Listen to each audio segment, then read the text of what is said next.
वर्तमान सूचना अनुसार आज 3 दिन शुखिला पाग दक्षिण झारखंड और संलग्न उत्तर आभ्यंतरीण ओडिशा और उत्तर छत्तीसगढ़ अंचल में शुक्रवार रही लघुचाप क्षेत्र शनिवार उत्तर छत्तीसगढ़ तथा संलग्न अंचल में रही जड़ित घूर्णिबलयटी समुद्र पतन ठार 5.8 किलोमीटर उच्चता पर्यंत परिव्याप्त होती फल राज्य में आउ लघुचापर प्रभाव नहीं।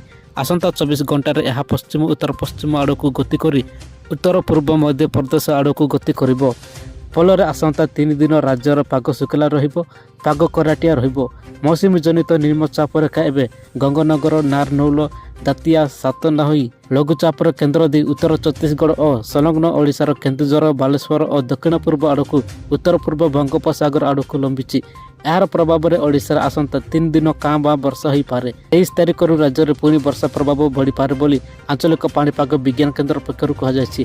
23 तारिख दिन सुंदरगढ़ झारसुगुड़ा संबलपुर देवगढ़ अनुगुल केन्दुझर मयूरभंज बालेश्वर भद्रक ढेंकानाल कटक नयागढ़ खोर्धा पुरी गंजाम और कंधमाल जिले में बिजुली गड़गड़ी सह वर्षा हो पारे। सही बोली सुंदरगढ़ केन्दुझर और मयूरभंजर केतेक स्थान में प्रबल वर्षी पारे। आज राजधानी और यार आखपाख अंचल पाग मेघुआ रहिबो हालुका वर्षा हो पारे।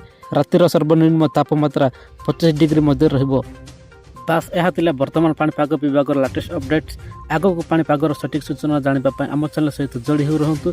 चैनल को एवं सब्सक्राइब कर पाखर बेल आइकन दबाई ऑल नोटिफिकेशन उपर ऑन कर रखु जहाद्वारा जब भी जेकोसी लेटेस्ट पाणीपागर सठिक सूचना आपण मैंने आम चैनल माध्यम सर्वप्रथमे देखिपारे। Bureau report JTV Odia.